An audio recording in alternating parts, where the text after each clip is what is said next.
नवऱ्याचा आणि सासूबाईची त्या झाडूची ओढाताण चालू. अरे काय करता रे तुम्ही? तो म्हणतो अगं ही माझी आई झाडायचं म्हणते आणि तिला थोडस विश्रांती पाहिजे की नाही, सारखं काम झाडू दे मला म्हटलं तर ऐकत नाही.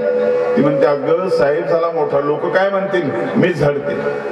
ती वरून सल्ला देते, भांडू नका रे, आळीपाळीने झाडत जातो.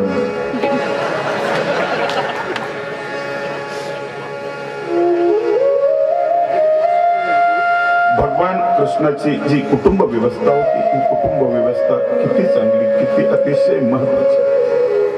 म्हणून तुम्हाला मी काल म्हणालो की थोडासा कृष्ण तुमच्या घरामध्ये पाहिजे पाहिजे. त्या सगळ्या लीळा इथल्या सोयीच्या आहेत, लक्षात ठेवा.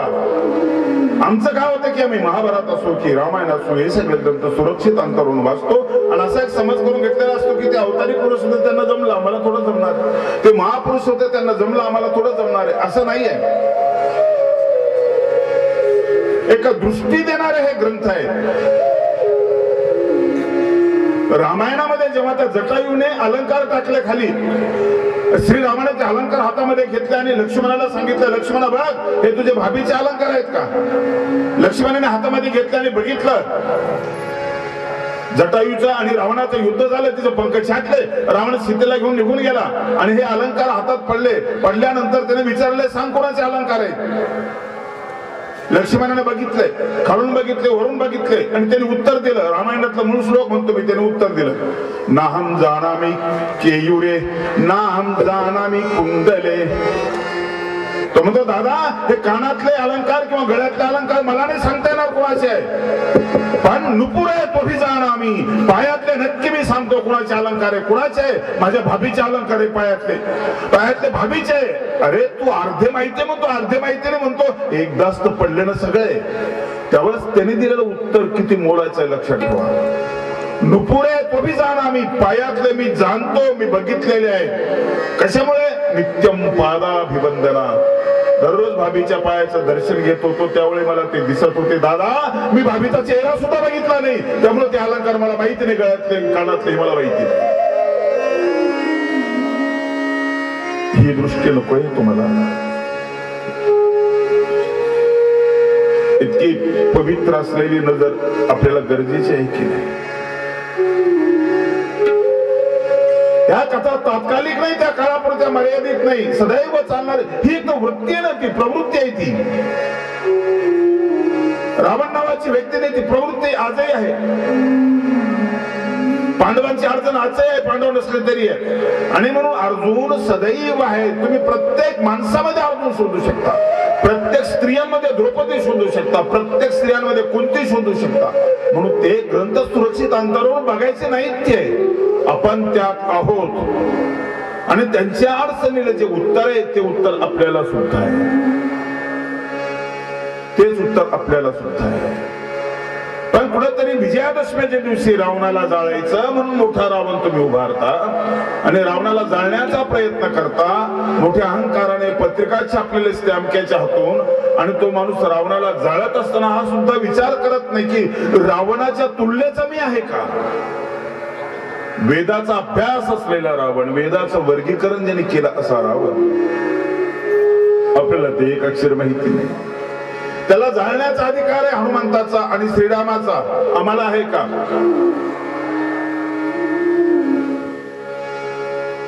महादेवाच्या पिंडीची पूजा करत असताना फुलं ठेवतो, नारळ ठेवतो आणि डोकंही कापून ठेवतो.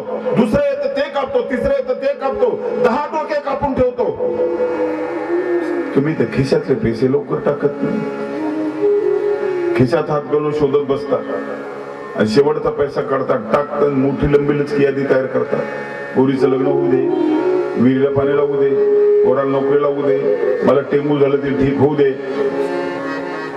किती किती बनवणं आहे त्याला, बनवणंच आहे की त्याला काय? तो त्याला सर्वज्ञ म्हणायचं, सगळं कळतं म्हणायचं, परमेश्वर म्हणायचं आणि त्याला फसवायचाही प्रयत्न करायचा. रावणाने सीतेला नेलं त्यावेळेस अशोकवनामध्ये ठेवलं, तिला स्पर्श नाही केला त्यांनी.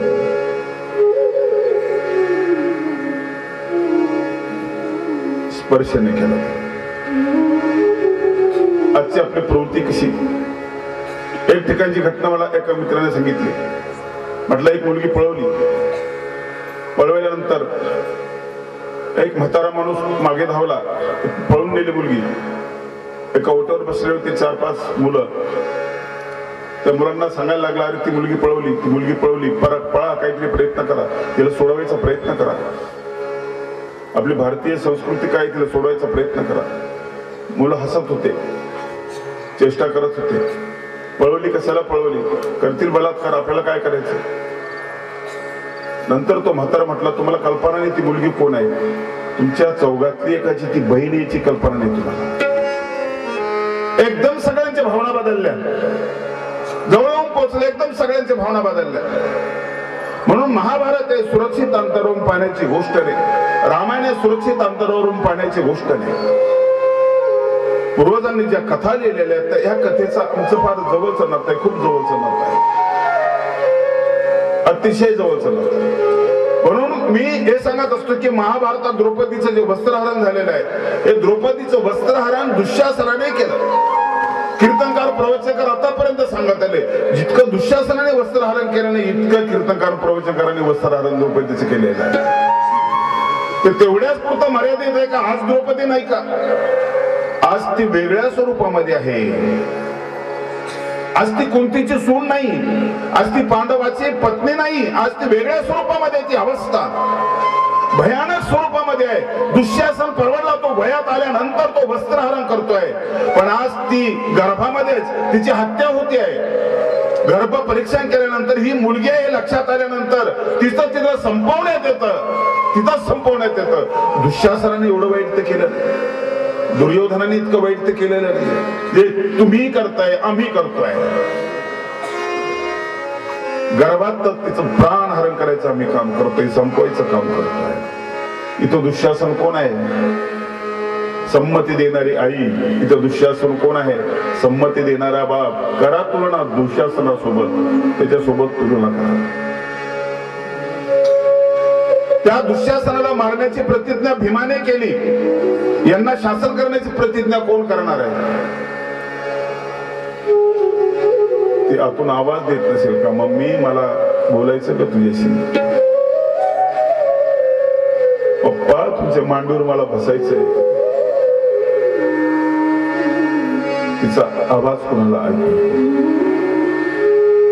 सुरक्षित अंतरावरून ग्रंथ पाहून, करमणूक म्हणून ऐकून भागणार नाही. आपल्याला त्याच्याशी एक रूप व्हावं लागतं.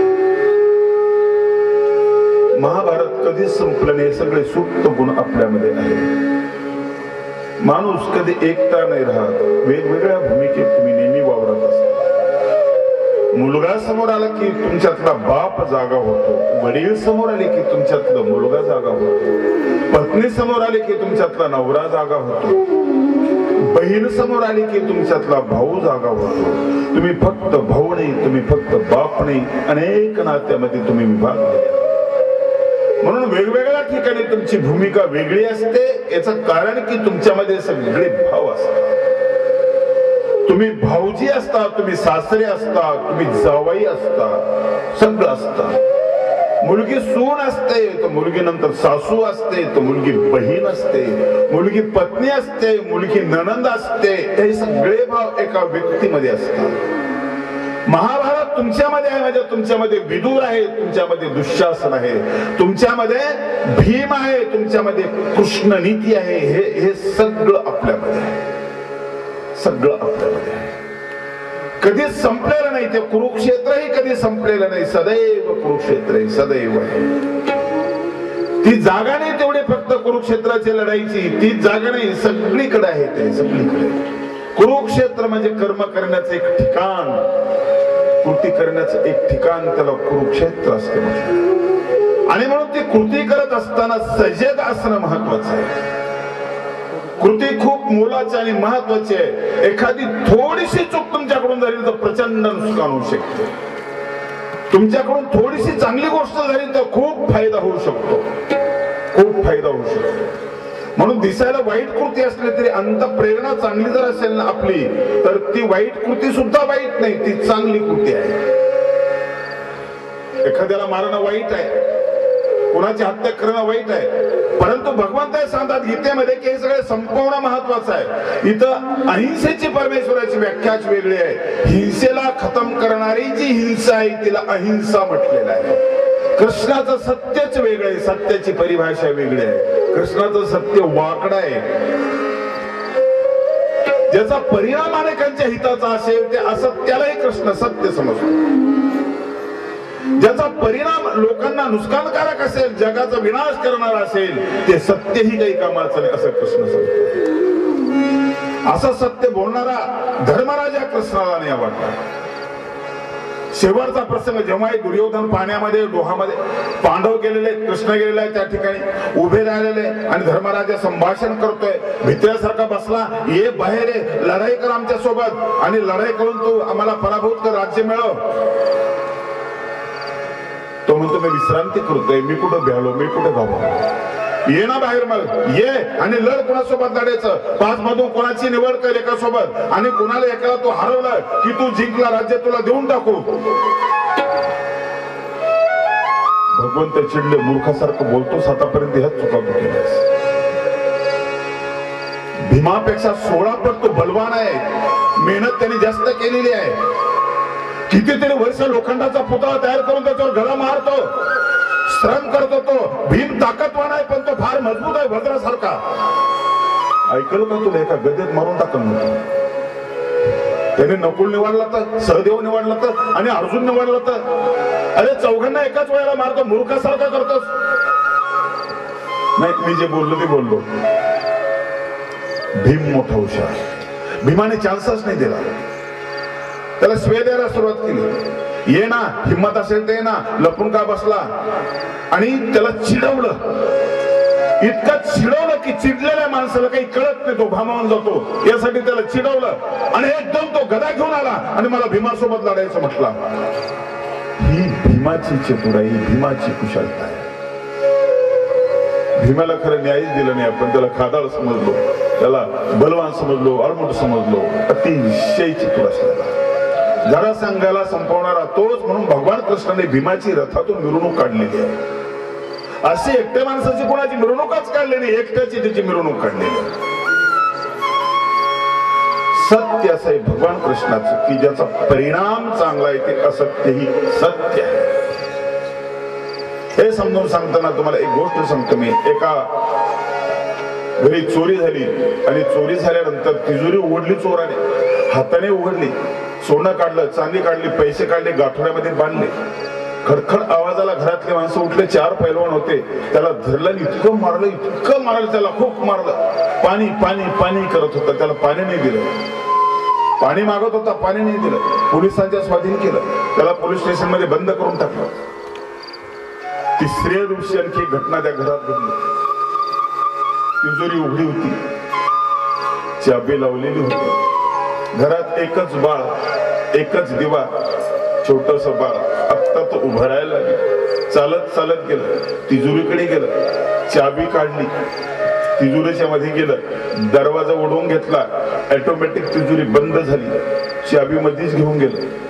लक्षात आलं कसं करायचं, काय करायचं, त्याला चाबी तर दुसरी नाहीये. धावपळ सुरू झाली, रडारड सुरू झाली. एकुलता एक मुलगा, कसं व्हायचं आपलं, सगळे पळापळ सुरू झालेले, रडायला लागले सगळे घरातले. हा गुदमरून मेल्याशिवाय राहणार नाही. खाटेवर बसलेल्या म्हातारीच्या लक्षात आलं आणि ती म्हणाली, अरे ते परवा एक चोर आला होता, बिना चाबीचे त्यांनी ती उघडली होती, त्याला बोलवा ना. लोक गेले पोलीस स्टेशन मध्ये, पेसायला भेटले, म्हटले साहेब आम्हाला चोराची गरज आहे. साहेब म्हणजे चोराची गरज तर आतापर्यंत कोणालाच वाटली नाही. सगळे लोक तर आमच्याकडे सोपवत होते, तुम्हाला चोराची कशी गरज आहे. त्याने सांगितलं साहेब असं असं झालं. चोराला सोबत दिलं, चोर आला, त्याने आपल्या हस्तकौशल्याने ती तिजोरी उघडली, दरवाजा उघडला. मुलगा बेशुद्ध पडण्याच्या बेतात होता. बाहेरची हवा मिळाली आणि तो शुद्धीवर आला. किती आनंद झाला घराला, खूप आनंद झाला घराला. चहा घेता का, थम्सअप? तो म्हणे त्यावेळेस तर पाणी नाही दिलं ना, तर मला चहा, कॉफी. कृतीमध्ये कुठलाच बदल नाही. त्यावेळेस त्याने त्याच हाताने उघडली होती, यावेळेस याच हाताने उघडली. पण त्यावेळेस उघडली त्यावेळेची त्याची अंत प्रेरणा वेगळी आहे, आणि यावेळेस उघडली यावेळेस त्याची अंत प्रेरणा वेगळी आहे. किंमत जी आहे ती अंत प्रेरणेची किंमत आहे. तुमचा जो हेतू आहे त्याची किंमत आहे. हेतू काय आहे तुमचा, त्याची किंमत आहे. आणि म्हणून असत्य बोलत असताना तुमचा हेतू जर चांगला जर असेल, चांगलं घडवण्याचे जर असेल, तर ते असत्य हे सत्य आहे. कृष्ण खोटारडे आपण म्हणतो असं म्हणतोय, पण तो लबाडे वगैरे असं नाहीये. कृष्णाची अंत प्रेरणा तपासून घेणं महत्वाचं आहे, ती कशा प्रकारची. म्हणून कृष्णाचं नियोजन म्हणून पांडव जिंकलेले आहेत, त्याचं नियोजन आहे. समग्र कृष्ण चरित्रातले जे एक महत्वाचे टप्पे, त्या टप्प्याचं चिंतन या ठिकाणी उद्धव करतो आहे. आणि सगळ्यात एक महत्वाचा गाभा, ही भिक्षूची कथा, एक छोटीशी कथा उद्धवाला सांगितली. म्हणून मीच आपण होत असे सुख दुःखा कारण, या जना कैसे दुःख न हा काही न काही. तर माझी अंतःप्रेरणाच बरोबर नव्हती म्हणून हे सगळं घडलेलं आहे. आणि माझी अंतःप्रेरणा जर चांगली असली हे सगळं घडणार आहे. देव सुद्धा अंतःप्रेरणेमध्येच आहे ना. बाहेर आपण शोधतोय, तो भेटत नाही आपल्याला. देव नाही देवाऱ्यात, देव नाही देवाल, देव नाही देवाऱ्यात, देव नाही देवाल, देव सोडून आले, देव सोडून आले, अशी पुन्हाची देव नाही देवाऱ्यात, देव नाही देवाल, देव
आपण होत असे सुख दुःखात.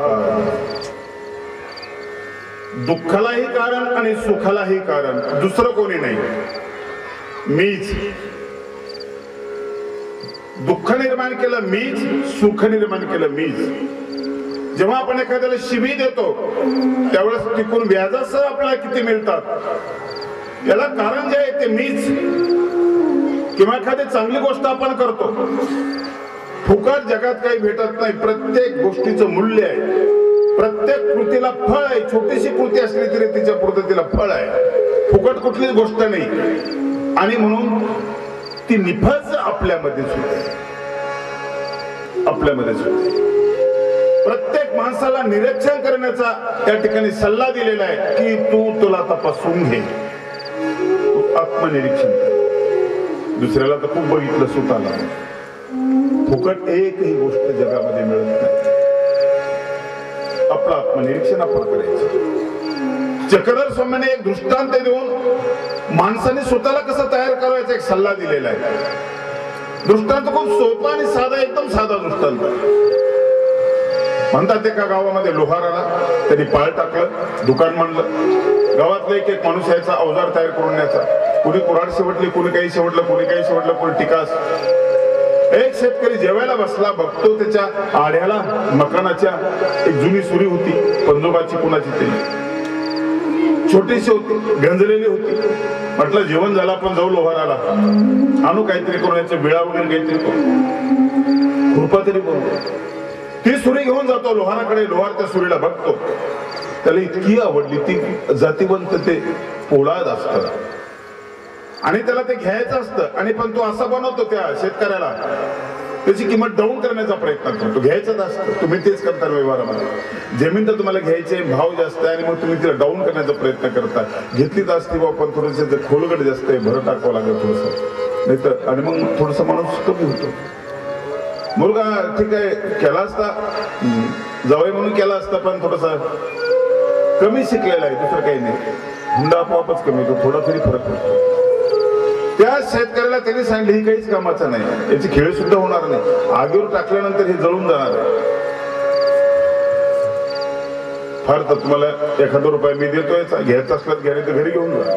शेतकऱ्यांनी विचारलं घरी जाऊन तरी काय फायदा आहे. 1 रुपया घेतला, किराणा दुकानात गेला, बिड्याचा कट्टा घेतला, बिड्या फुकट करून सगळे काम आटोपल्यानंतर सावकाश त्या लोहाराने त्या सुरीकडे बघितलं, पारखी नजरेने बघितलं, तिच्यामध्ये दोष बघितले. तिच्यामध्ये एक दोष आहे की ती गंजलेली, तिला गंज लागलेला आहे. दुसरा दोष असा आहे की तिला डाग पडलेले आहेत. तिसरा दोष असा आहे की ती वाकडी तिकडी झालेली आहे. स्वामी निरोपण करत असताना समोरच्या परिवाराला, श्रोत्यांना असं सांगतात, तुम्ही आता सुरीमध्ये स्वतःला बघा. असंच तर नाही ना तुमचं जीवन, डाग लागलेलं असंच तर जीवन नाही ना. तुम्ही गंजलेले तर नाहीत ना, असे तुमचं असं वाकडं तिकडं तर जीवन नाही ना. सरळपणा आहे का तुमच्या जीवनामध्ये?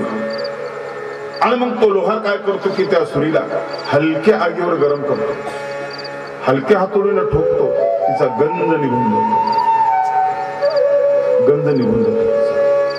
स्वामी इथे एक टप्पा सांगतात की तुम्हाला अज्ञानाचा गंज लागलेला आहे आणि ज्ञानाच्या आगीमध्ये स्वतःला तुम्ही जर टाकलं, ज्ञानात्मसात केलं की तुमचा अज्ञानाचा जो गंज आहे तो निघून जाईल.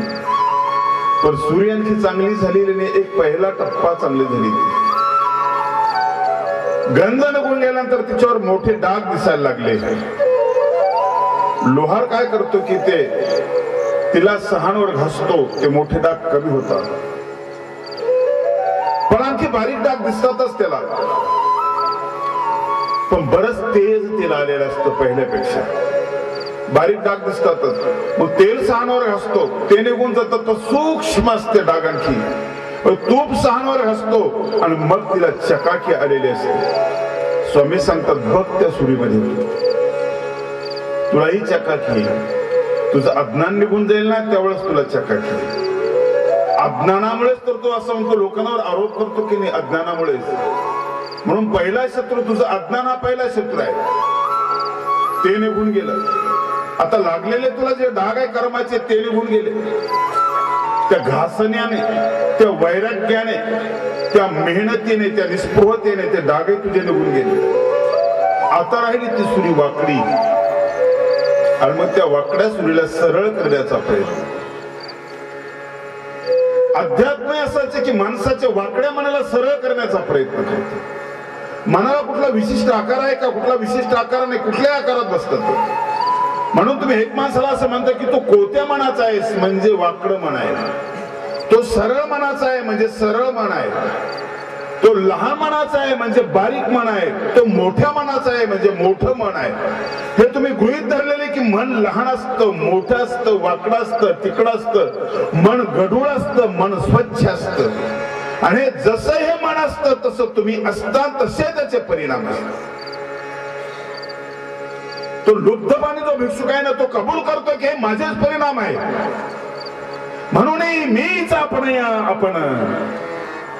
मीच मला बोलो, तो कबूल करतो माझेच परिणाम आहे.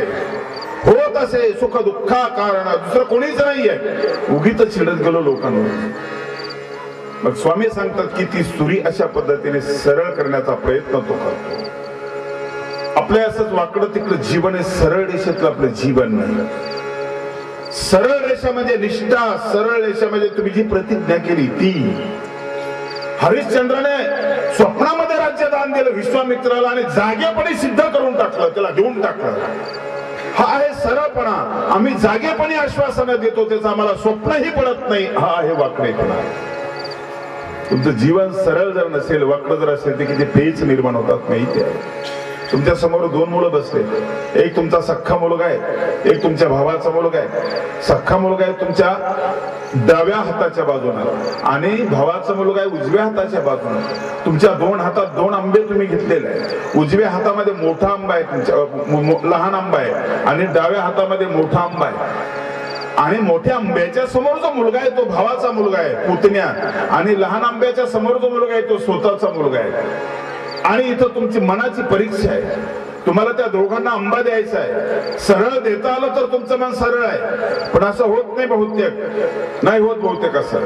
आणि जेव्हा तुम्ही असा हात बदलता आणि हा याला देता तो त्याला देता, त्यावेळेस तुमच्या हाताला आडी पडलेली असते. तुमचं मन वाकडं आहे, तुमचं मन कोतानी ही आडी तुमच्या घरामध्ये भिंत निर्माण करते. ही आडी भिंत निर्माण करते. अरे तुकोबा जेव्हा ऊस घेऊन येतात ना, खांद्यावर ऊसाचं ओझ आहे, रस्त्याला चाललेलं आहे, आणि त्या मुलांनी बघितलं, लहान लहान मुले सगळे धावत आले, मला ऊस पाहिजे, मला ऊस पाहिजे. सगळ्यांना ऊस देऊन टाकला. विसरूनच गेले मी ऊस कोणासाठी आणला होता, मुलांसाठी आणला होता. हे कोण आहेत? हा परकेपणाचा भाव जिथे विसरलेला आहे. आणि म्हणून तुकोबा सारख्या माणसाने ऊस घरी नेऊन दाखवा. अशा माणसाने एकट्याने जेवण करून दाखवायचं शक्यच नाही. ते मोठ्या मनाचे, निर्मळ आणि सरळ मनाची ही माणसं. आंबा देत असताना छोट्याशा गोष्टीत तुमची परीक्षा आहे, छोट्याशा गोष्टी. राजकीय तिकीट देत असताना, काही कुठे पद देत असताना, काही देत असताना, हा वाकडेपणा तर सगळ्यांच्या जीवनात आहे का नाही? सगळ्यांच्या जीवनामध्ये वाकडेपणा आहे. आणि हा वाकडेपणा तुझ्यामध्ये बघ, त्या सुरीमध्ये वाकडेपणा आहे. स्वामी सांगतात ती वाकलेली आहे ना, तिला सरळ करायची आहे. सरळपणा म्हणजे निष्ठा जे ठरलेलं आहे ते सरळपणा. भगवंताने कर्णाला बाजूला घेतलं, चल कर्ण. युद्धाच्या अगोदराने त्याला सांगितलं, कर्णा हे बघ, तू पांडवांचा भाऊ आहेस, सख्खा भाऊ आहे पांडवाचा मोठा. पांडवांच्या बाजूने हो, युद्ध जिंकलं ना तू, युद्ध जिंकल्यानंतर तू राजा होशील. अर्जुनाला मारणार तू तुझ्या भावाला? क्षणभर विचलित झाला कर्ण, झाला क्षणभर, पण पक्का होता, पुन्हा स्थिर झाला. म्हटला, कन्हैया माधवा, तुम्हाला हलवलंस, कमजोर बनवलंस तू मला. उद्या मी युद्ध करणार होतो अर्जुनासोबत माझा शत्रू म्हणून, पण तू आता माझ्या डोक्यात माझा भाऊ टाकलास. कमजोर झालो मी. आता युद्ध करत असताना, बाण मारत असताना माझ्या डोळ्यासमोर माझा भाऊ दिसेल मला. मोठा चालाक आहेस माधवा तू. जिंकलं तू, युद्ध इथं जिंकलेलं आहे. मला हरवलंस तू. कृष्णाची लढाई कशी बघा, कशा पद्धतीची लढाई आहे. त्याला इथं कमजोर बनवण्याचा प्रयत्न केला. कर्ण म्हणतो, कन्हैया माधवा, सगळं सांगितलंस तू मला, पण मी दुर्योधनाचा मित्र आहे, एक कनिष्ठ मित्र. मी बदलणार नाही, मी निष्ठावान आहे, मी त्याच्याच बाजूला लढे. पण ती ताकद माझ्यात राहणार नाही. आता माधवा, मला माहिती आहे की हे युद्ध पांडव जिंकणार, कारण तू त्यांच्या बाजूला आहेस. आयुष्यभर दान देणारा हा अंगराज, हा कर्ण, आज तुला दान मागतो, दिसील मला तू दान. भगवंत हसले, स्मित केलं. सांग तुला काय पाहिजे कन्हैया. कन्हैया, तुझ्या अंगावरचा पितांबर आहे ना, जेव्हा माझं प्राणोत्क्रमण होईल त्यावेळेस माझ्या अंगावर टाक. आणि एक गोष्ट, तू हे जे मला सांगितलं ना, हे अर्जुनाला सांगू नको. तो सरळ मनाचा आहे रे. अगदी सरळ आहे. त्याला समजलं ना मी त्याचा भाव आहे, तो नाही लढणार. आणि तो लढला नाही ना, मला बरं नाही वाटणार. माझ्या भावाला कमजोर करू नकोस. मी त्याचा बाण छातीवर घेईन, पाठीवर घेणार नाही. आणि एकच अंतिम इच्छा आहे, तुझा बासरीचा सूर मला एकदा ऐकव. मरण झेलण्याची ताकद मला तू सूर देईल. तो सूर मला एक वेळेस तू ऐकव. हा आहे सरळपणा जीवनाचा. त्याला निष्ठा असं म्हणतात. एक माझ्या परिचित सरपंच आमच्या भागातले 2-3 पक्ष बदलले. म्हटलं असं कुठं असतं का रे, निष्ठा असायला पाहिजे. तो म्हणे निष्ठाच आहे. म्हणजे कशी काय निष्ठा आहे? म्हणजे निष्ठा शब्दाचा अर्थ नीट करा तुम्ही. म्हटलं कसा करू? अहो निष्ठा माझी इथं नाही जमली इथून निष्ठा, इथं नाही जमलं तिथून निष्ठा. सुरीकडे बोट दाखवतात स्वामीने, सांगतात बघा तो लोहार काय करतो की तिला सरळ बनवतोय. गुरु काय करतोय की तुम्हाला सरळ बनवतोय, सरळ बनवतोय. आता त्या सुरीमध्ये तेज झालं घासल्यामुळे आता ती सुरी सरळ झालेली आहे. आणि तो लोहार तिला धारदार बनवतोय. तिला तो पाणी देतो, पाणीदार बनवतोय. स्वामी सांगतात परिवाराला की तुम्हाला सुरी बनायचं, सुरीचं तेज बनायचं आणि धारदार बनायचं. तुमच्या वाक्याला धार असली पाहिजे, वयाने गेला पाहिजे. एकदा बोलले की त्याचा परिणाम झाला पाहिजे, परिणामच झाला पाहिजे त्याचा. ही धार काही लोकांच्या जीवनामध्ये आम्ही बघतोय. गांधीजींच्या जीवनात आम्ही ते बघितले. गांधीजींची ताकद काय आहे? काही ताकद नव्हती. बिर्लाच्या खोलीमध्ये राहत होते. अंगावर कपडे नव्हते, कपड्याची श्रीमंती नव्हती, उघडे राहत होते. शरीर संपत्ती नव्हती, फासळ्या उघड्या दिसत होत्या. डोळे कमजोर होते, चष्मा लावलेला होता. रस्त्यानं चालताना हातामध्ये काठीच्या आधारानं चालायचे, इतका कमजोर माणूस. तोंडामध्ये दाताचा पत्ता नाही, इतके कमजोर असलेले गांधीजी जेव्हा त्यांच्या तोंडातून आवाज निघतो, शब्द निघतो, चले जावची घोषणा करतात, 7 करोड जनता हलून जाते, सगळा भारत गदगद हलतो. ही धार.